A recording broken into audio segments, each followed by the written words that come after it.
오늘 이 시간 하나님이 우리에게 주시는 말씀은 시편 90편 1절부터 17절까지의 말씀입니다.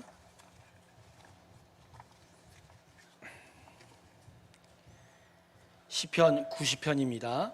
1절부터 17절 사이의 말씀입니다.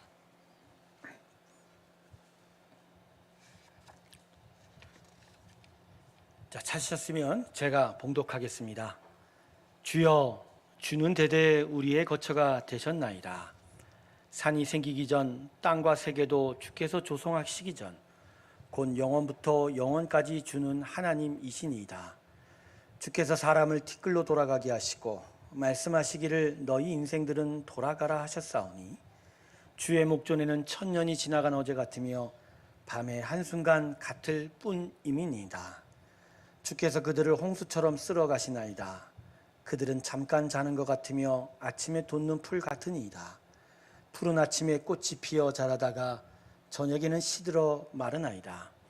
우리는 주의 노에 소멸되며 주의 분내심에 놀라나이다.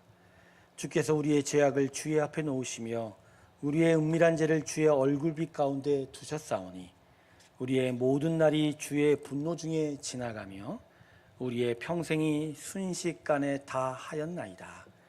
우리의 연수가 70이요 강건하면 80이라도 그 연수의 자랑은 수고와 슬픔뿐이며 신속기간이 우리가 날아가나이다. 누가 주의 노여움의 능력을 알며 누가 주의 진노의 두려움을 알리까? 우리에게 우리날 계수함을 가르치사 지혜로운 마음을 얻게 하소서. 여호와여, 돌아오소서. 언제까지이니까? 주의 종들을 불쌍히 여기소서. 아침에 주의 인자하심이 우리를 만족하게 하사 우리를 일생 동안 즐겁고 기쁘게 하소서. 우리를 괴롭게 하신 날수대로와 우리가 화를 당한 연수대로 우리를 기쁘게 하소서. 주께서 행하신 일을 주의 종들에게 나타내시며 주의 영광을 그들의 자손에게 나타내소서. 주 우리 하나님의 은총을 우리에게 내리게 하사 우리의 손이 행한 일을 우리에게 견고하게 하소서. 우리의 손이 행한 일을 견고하게 하소서. 할렐루야. 아멘. 자, 이제 추석 연휴가 시작이 되었는데요. 지난주 금요일 오후부터 시작이 됐다라고 해도 되지요. 이번 추석 연휴 기간 동안 이런저런 만남과 행사들이 있을 터인데, 저는 이번 추석 연휴를 통해서 우리 새로운교회 성도님들이 하나님 앞에서 자신의 인생을 좀 돌아보는 그런 시간이 있기를 소망합니다. 성경이 우리에게 이야기할 때 절기를 주신 그런 이유는 절기를 통해서 사람 만나고 세상의 기쁨을 얻으라라는 것이 아니라 하나님을 더 깊이 묵상할 수 있는 시간을 좀 집중해서 가질 것에 대해서 이야기하고 있죠.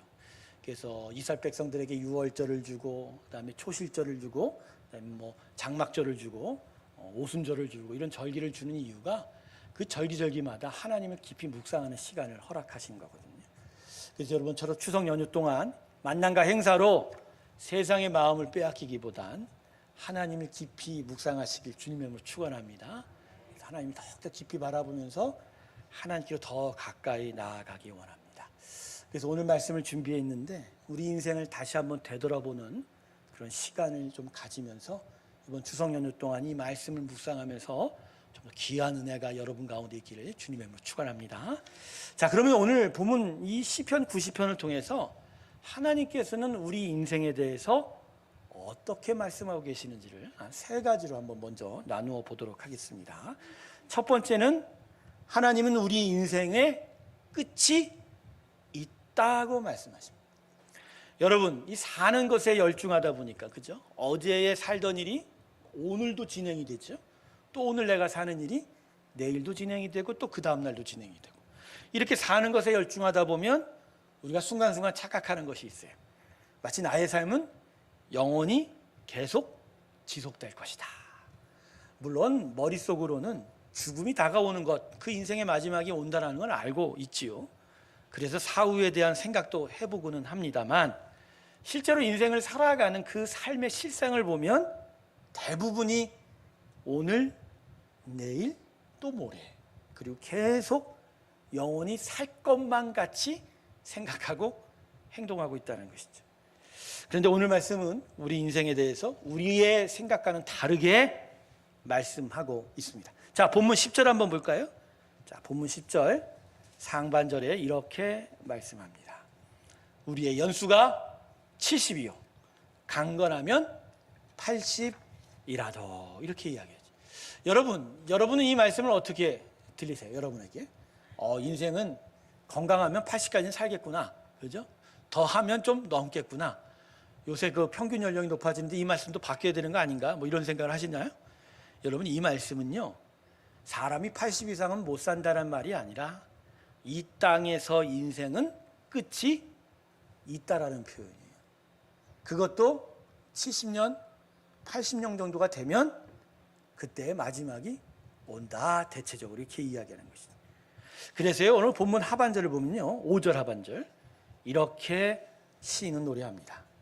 그들은 잠깐 자는 것 같으며 아침에 돋는 풀 같으니이다. 예, 풀은 아침에 피어 자라지만 저녁에는 금방 시들어 버리지 않습니까? 그런 존재가 누구라고요? 우리 인생, 바로 우리라는 존재다. 성경은 오늘 이 시편 말씀을 통해서 하나님이 우리 인생을 어떻게 보느냐에 대해서 첫 번째로 이야기합니다.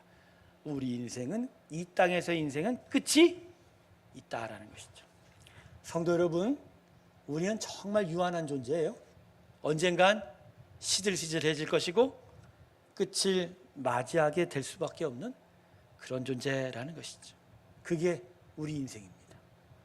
그래서 나는 영원히 살 거야 라고 하는 생각이 이게 가장 어리석은 생각이라는 것이죠. 성도 여러분, 예수의 사람은 이걸 깨닫는 자예요. 이것을 분명하게 깨닫는 자예요. 그래서 가장 지혜로운 자로 하나님 앞에 설 수 있는 거예요. 즉, 우리 인생의 끝이 있음을 알고 그 끝을 준비하는 자. 이 세상에 가장 지혜로운 자는 끝을 준비하는 자가 될 것입니다. 영원히 살지 못해요, 여러분. 그리고 그 끝과 마지막은 분명히 있다라는 거예요. 인생의 마지막과 그 마지막을 넘어갈 것에 대하여 준비하는 일, 그것이 바로 하나님이 우리에게 요청하는 일이다. 그래서 예수의 사람은 기본적으로 노후 관리보단 무슨 관리를 해야 된다고요? 사후 관리를 해야 돼요. 사후 관리. 세상 사람들은 그 끝을 알기는 해요. 그러나 그 끝 너머에 무엇이 있는지도 모르고 그 끝에 대해서 어떻게 준비해야 되는지를 모르니까 노후 준비만 하는 거예요. 즉, 영원히 살 준비만 하는 것이죠. 하지만 예수의 사람은 노후 관리가 필요치 않아요? 아니, 필요하기도 하지만 그게 중요치 않아요. 예수의 사람은 죽음 너머 그곳에 존재하는 그 영생의 나라를 내가 어떻게 갈 것이며 그 땅에서 내가 하나님과 어떻게 살 것에 대한 그 준비를 미리 하는 자가 될 것이다. 그래서 오늘 하나님이 우리 인생을 끼시 있다라고 하는 것은 우리에게 참 중요한 관점을 가지게 한다라는 것이죠. 두 번째는 하나님은 우리 인생의 끝이 있는데 금방 다가온다, 이렇게 말씀하고 있습니다. 자, 우리들의 숫자관념으로 보면요, 70년, 80년, 90년, 100년 말하면 좀 여유롭지 않습니까? 아직은 멀었다, 아직은 여유 있다라는 그런 생각이 들잖아요, 그죠? 목회자들은 보통 삶의 이 주기를 주 단위로 해요. 보통 주일을 준비하고 또 성도들을 살펴가기 때문에. 여러분은 어떻습니까? 하루 이틀, 하루 단위로 사십니까? 어떻게 보면 1년 12달, 12달 단위로 살지는 않나 그런 생각을 해보고 보통 한 달 단위로 결산도 하고 계획도 세우고 그러지 않습니까? 그런 바로 우리들에게 한 주, 하루, 한 달 정도는 되게 짧은 것 같지만 거기에 비하여 70년, 80년, 90년, 100년 하면 매우 기간이 오래 남은 듯하게 생각하지 않습니까? 그런데 오늘 말씀은 그렇게 말씀하지 않아요. 인생의 끝은 아주 금방 찾아온다, 이렇게 얘기하죠. 자, 오늘 말씀 우리의 인생을 이렇게 표현합니다. 세 군데를 한번 찾아볼게요. 5절을 보세요. 5절 하반절, 아까도 찾아봤는데 그들은 잠깐 자는 것 같다. 여러분, 대낮에 낮잠은 오래 걸립니까? 네. 짧게 주무시는 분은 5분, 10분도 주무실 수도 있고 오래 많이 자도 2시간을 넘지 잘 못합니다. 그런데 그 낮잠 자고 나서 항상 갖는 생각이 뭐죠? 개운하기도 하지만 조금 더 잤으면 하고 시간의 어떤 짧음에 대한 아쉬움이 있죠. 근데 오늘 이 시인이 이 표현을 쓴 게 뭐죠? 그처럼 짧고 너무나 아쉬운 대낮에 한 잠을 자는 것 같은 시간이 우리의 인생이다라는 거예요. 그러니 그게 그 인생 중에 벌써 반도 지나고 또 반의 반을 더 지난 우리인데 그 마지막과 끝이 얼마나 빨리 우리에게 오겠냐는 거예요. 자, 9절을 한번 보세요. 9절을 보면 하반절이 이렇게 얘기합니다. 우리 평생이 순식간에 다야. 여기서 식이라는 건 호흡식자거든요. 순식이 뭐예요? 순간적인 호흡, 즉 한 번에 숨을 들이마시는 순간, 그 시간 안에 우리 인생이 어떻게 한다고요? 다 해버려. 야, 인생 진짜 짧죠? 시인이 얘기한 거 보면. 마지막으로 10절 한번 보세요. 마지막 절에 하반절. 신속히 가니 우리가 어떻게 간다고요? 어떻게 간다고? 걸어가는 것도 아니고 뛰어간다 것도 아니고 뭐라고 해요? 네, 뭐 우리가 흔히가 얘기하는 10대는 10km, 그죠? 50대는 50km, 70대는 70km. 그 말이 맞아요, 틀려요? 틀려요. 날아가는 정도의 시속은요, 기본적으로 시속 250은 넘어야 돼요. 250. 여러분이 얘기하는 거에 공을 하나 더 붙여야 돼요. 10대는 100km, 70대는 몇 킬로요? 700km. 엄청 빨리 날아간다. 그런데 시인이 이렇게 우리 인생의 속도를 이야기하는데 우리는 여전히 느릿느릿 그 끝은 저 멀리 안 올 거야 라고 하면서 나의 인생의 끝은 아직 멀지 않았다 이렇게 이야기하고 있습니다. 여러분 4절 보세요. 주의 복전에 천년이 지나간 어제라고 하지 않습니까? 하나님의 그 섭리 안에서 천년이라는 시간은 우리한테 너무나 긴 시간이지만 그분께는 지나간 어제 하루 정도밖에 안 된다고 한다는데 우리 인생이 70, 80, 건강하면 90, 100인데 이 인생의 날수 이거 너무나 짧은 거 아닙니까? 짧다 못해 너무 빨리 지나간다.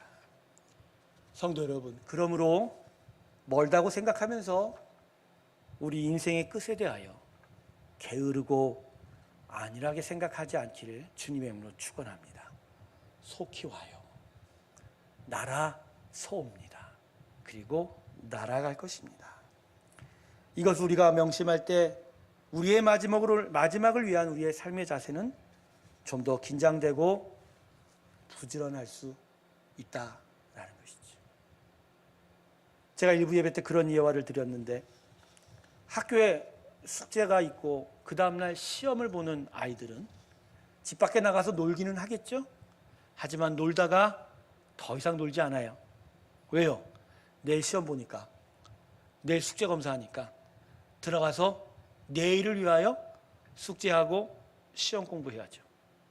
근데 만일 뭐 내일 시험 보겠어? 내일 선생님 숙제 검사 하겠어? 그리고 그날 밤새 놀다간 그 다음날 학교에 가면 어떻게 돼요? 제 아내는 요새 때리는 선생님이 없답니다. 그 말을 바꾸라. 선생님한테 혼납니다. 제가 일부 때 선생님한테 매 맞는다고 그러니까 제 아내가 그러더라고요. 요새 누가 때리니? 저 때 맞았어요. 무지 맞았어요. 바로 이와 같은 거예요. 우리의 끝이 어디 있고 그 너머에 무엇이 있음을 우리가 명심한다면 우리는 그 끝과 그 너머에 있는 것을 준비하고 그래서 긴장하고 그래서 부지런하게 살게 되죠. 하지만 그것을 알지 못하고 그저 영원토록 나의 시간이 있을 거라 생각하면 우리는 안일해진다라는 거 아니십니까? 그의 많은 소출을 얻은 농부가 그 많은 소출을 둘 데가 없어서 창고 하나를 더 줬어요. 그러고선 자기한테 뭐라 그럽니까? 내 영혼아 이제 먹고 마시고 놀자. 그랬더니 그날 밤에 주님의 음성이 그 농부한테 들렸을 때 뭐라 그러죠? 내가 오늘 너의 영혼을 취하면 이 많은 소출이 누구의 것이 되느냐? 여러분, 이 비유가 가르치는 바가 무엇일까요? 그 주인이 소출로 인하여 기쁨을 누리는 것을 하나님이 싫어하시는 건가요? 그게 아니죠. 그가 무엇보다 무엇을 먼저 마음속에 기억해야 된다고요? 하나님에 대해서, 인생의 끝에 대해서, 자신을 주관하는 하나님의 시간표에 대해서 기억한다면, 지금 많이 얻었다고 해서 게을릴 수가 없고 계속 부지런히 그 인생을 제대로 준비할 수 있게 되는 거. 그것이 바로 하나님이 우리 인생에 두신 뜻이다라는 것이죠. 성도 여러분, 속히 오는 인생의 끝을 위해 부지런히 준비하시길 주님의 축원합니다.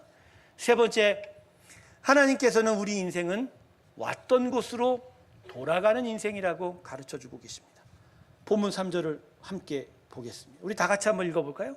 시작. 주께서 돌아가게 하시고 말씀하시기를 너의 인생들은 돌아가라 하셨사오니. 자, 하나님이 사람을 지으실 때부터 그 마지막에는 티끌로 돌아간다라고 이미 그 몸에 말씀을 하신 거예요. 즉 사람의 인생은 그 시작이 하나님부터 시작이 되었기에 하나님께 되돌아가는 거예요.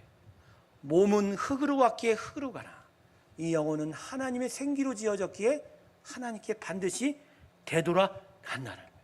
그래서 여러분, 이 땅에서 우리가 지금 살고 있어도 결국 우리의 인생의 목적지는 어디라고요? 지금부터 하나님을 만나고 하나님과 동행하며 장차 하나님과 영원히 살 곳을 우리가 바라보는 바로 그 목적지를 향하여 계속 나아가는 삶. 그래서 성경의 저자는 이 땅에 우리의 삶을 순례자의 삶이라고 합니다. 거류민이라고 얘기 안 했어요.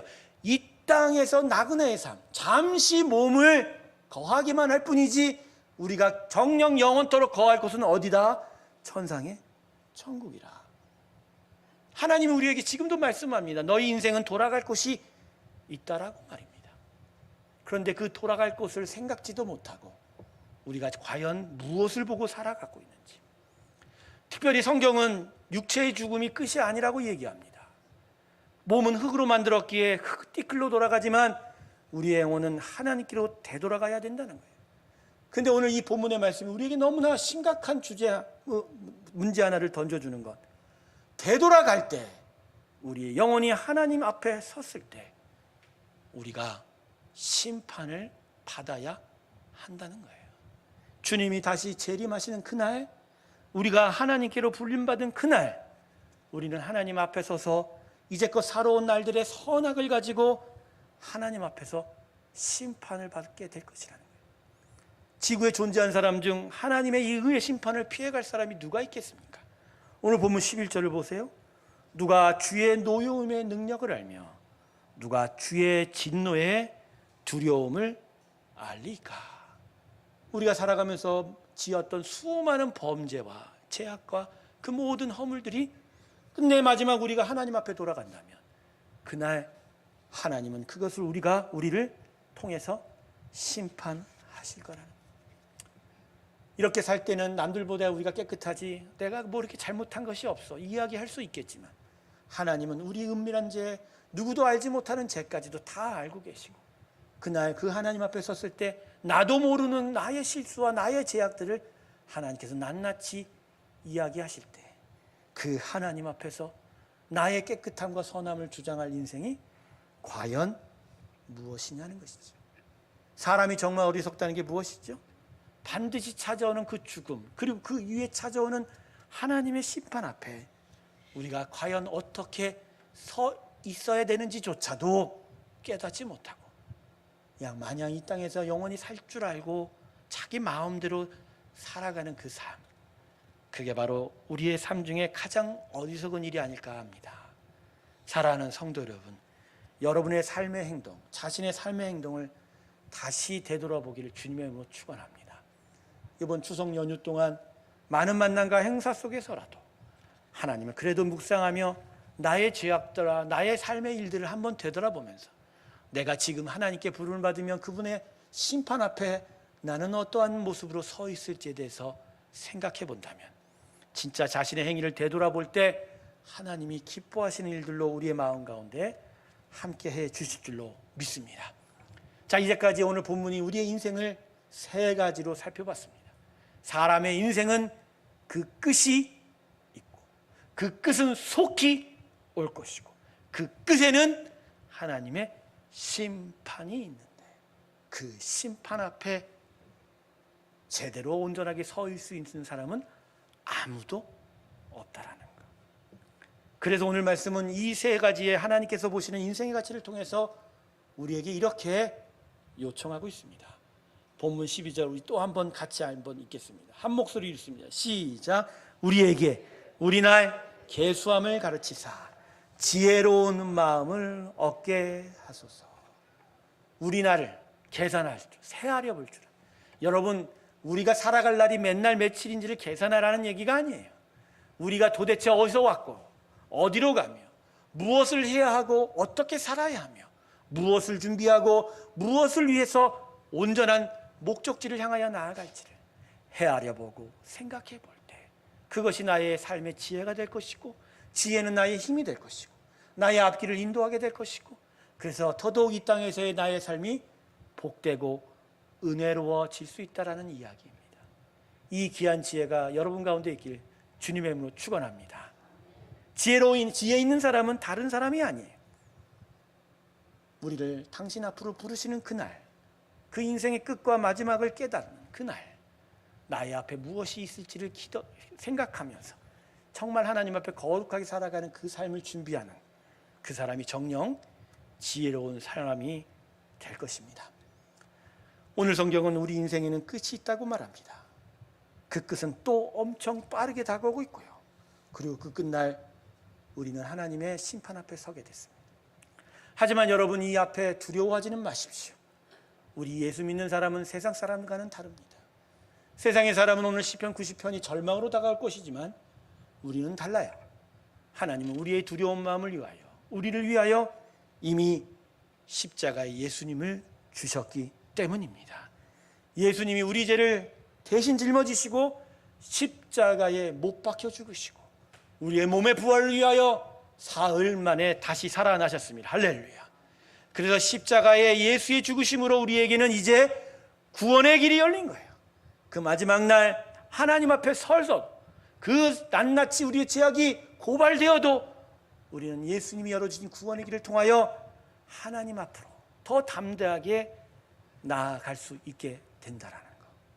그런데 이게 누구에게나 주어지는 선물이 아니라 예수님을 자신의 마음에 주님으로 고백하는 자에게 이 선물이 주어진다는 것. 그래서 오늘 본문의 오늘 설교의 가장 중요한 주제는 바로 이겁니다. 우리나라의 인생을 헤아려 보면 헤아려 볼수록 우리는 누구만을 붙잡을 수밖에 없다? 예수만을 붙잡을 수밖에 없다는 것이죠. 성도 여러분, 예수님을 구주로 받아들이시고 믿으시길 주님의 이름으로 축원합니다. 혹시 그러신 분 계세요? 목사님, 나 예수님 믿는데 뭘 또 한번 고백하게 하나요? 여러분, 예수 안 믿는 사람이 교회 안에 너무너무 많다라는 거. 바깥에 가서도 전도를 해야 되지만 교회 안에서의 전도는 더더욱 시급하다는 거. 머리로 알고 있는 게 중요하지 않아요. 입술로 알고 있는 게 중요하지 않아요. 내 마음에 진짜 예수님을 구주로 섬기고 그 예수님을 붙잡고 나의 인생을 계수하면서 참된 지혜를 가지고 살아가는 자는 일부라는 것이지. 그러기에 저는 오늘 여러분과 함께 예수님을 영접하는 기도를 다시 드리고 싶어요. 진짜 예수님을 마음에 영접하고 그 영접한 가운데 여러분의 인생에 참된 지혜를 얻게 되는 귀한 축복이 있기를 원합니다. 저를 따라 외치십시다. 나는 예수님을 구주로 믿습니다. 예수님을 나에게 주심이 감사합니다. 여러분 마음에 예수님을 정말 참된 구주로 영접하시고 이 주님을 영접하는 가운데 여러분의 인생의 모든 일들을 헤아려 보고 그 끝과 그 마지막 그리고 그것을 넘은 영생의 나라를 소망하면서 하나님께 더 가까이 나아가는 저와 여러분이 되시길 주님의 이름으로 축원합니다. 기도하겠습니다. 하나님, 그 인생의 끝이 있고 속히 달려오는 그 끝, 그런데 그 너머에 심판이 있고 우리는 하나님의 심판을 면치 못한다는 것을 헤아려 볼 수 있게 하여 주시고 그러기에 예수님을 우리에게 주심이 그 예수님을 구주로 영접함이 그 예수님을 나의 가장 소중한 주세주로 받아들임이 귀하다는 것을 깨닫게 하여 주시옵소서. 오늘 성도들에게 예수님을 영접하는 귀한 기도를 다시 허락하여 주시니 감사합니다. 마음에 시인할 정도가 아니라 그 심령에 새겨지게 하여 주시고 예수님으로 인하여 자신의 인생의 모든 것들을 헤아려 보고 살펴보고 되돌아보는 귀한 은혜 허락하여 주시옵소서. 감사드리며 예수님의 이름으로 기도드립니다. 아멘. 우리 다 같이 435장 드리면서 봉헌 드리겠습니다.